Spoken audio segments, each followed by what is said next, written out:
Salut à tous, ici Adrien D. Aujourd'hui on est le mardi 25 juin 2019 et dans cette vidéo je vais vous parler d'un petit outil du même développeur que, vous savez, j'avais parlé de wttr.in il n'y a pas très longtemps dans une vidéo, je vous mettrai la vidéo dans le descriptif de celle-ci, où vous savez on interroge ce site avec curl et puis vous avez plein d'options possibles. Je vous renverrai vers la vidéo où vous voyez par exemple la météo actuelle, qu'est-ce qu'il va faire demain, voilà, avec les nuages, la température, le vent, etc. Toutes les infos. Et donc le développeur m'avait envoyé un mail il y a quelques mois de cela en me disant hey, ce serait bien que tu présentes un autre site que j'ai développé qui s'appelle cheat.sh. Donc c'est le but de cette vidéo, on va parler ensemble de cheat.sh. Donc cheat.sh, c'est un outil fabuleux, je ne le connaissais pas, voilà, qui vous permet donc, hop, je vous mets comme ça, d'afficher des informations sur des commandes, je vais dire des commandes Linux par exemple, ou des informations sur les langages de programmation. Et donc on va voir ça ensemble avec des petits exemples. Donc ici, vous voyez, on peut faire des recherches ici avec curl, on peut télécharger l'outil cheat.sh pour l'avoir directement sur son ordi, voilà. On a la possibilité, donc avec l'outil, d'avoir l'autocomplétion, d'avoir un shell interactif. Donc on peut avoir des informations sur l'outil, donc avec 2.help. Donc là, regardez, on va faire comme ça, curl cheat.sh 2.help. Voilà. Et donc ici, il nous donne toute l'aide du site, de comment fonctionne le site, voilà, avec donc les options qu'on peut passer.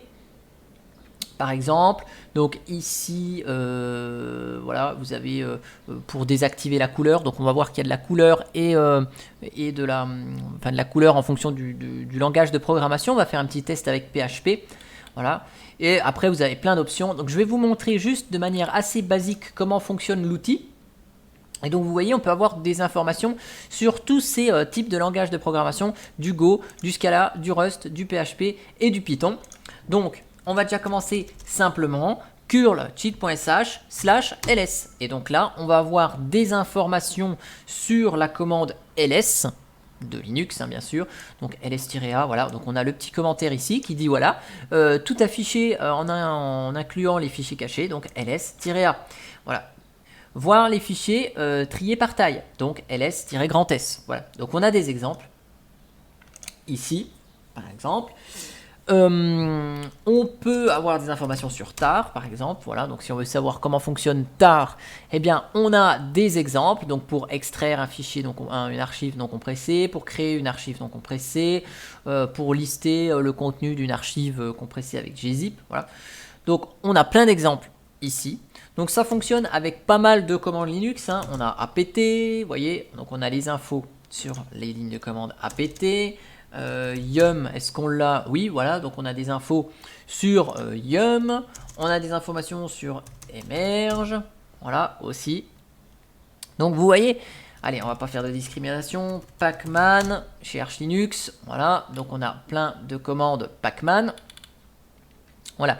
Donc vous voyez ici, c'est assez sympa parce que vous avez besoin de trouver une information, voilà, par exemple, comment faire une boucle for en bash, vous faites /for, voilà, et vous avez les explications sur comment faire une boucle en bash à partir d'une commande ls, par exemple. Voilà, donc on a plein de petites astuces. Bon, ça c'est bien. Après, vous avez la possibilité, donc avec le langage, on a vu PHP ici, vous faites /php. Donc si on fait /php, on va avoir juste des informations sur la commande PHP, ici.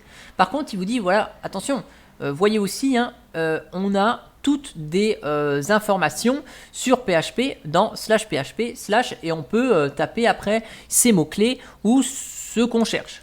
Donc par exemple, si je cherche en PHP, je sais pas, par exemple, MySQL, voilà. Donc là, on n'a pas grand-chose ici, mais on peut combiner plusieurs critères de recherche. Par exemple, MySQL plus connect. Voilà. Et ici, on va avoir la procédure de connexion en PHP. Voilà. Donc, comment on fait pour se connecter à une base de données MySQL en PHP. Donc là, on a le petit bout de code ici. On a la référence vers la documentation de PHP ici. Et donc là, on voit que en plus, on a l'information qui est très bien codée puisqu'on a l'utilisation d'un try catch. Hein, donc c'est-à-dire que si la connexion ne marche pas, on affiche une erreur hein, quand même. C'est bien fichu. Donc là, on a ça. Si on veut savoir après en MySQL comment on fait un select, eh ben, on fait MySQL plus select.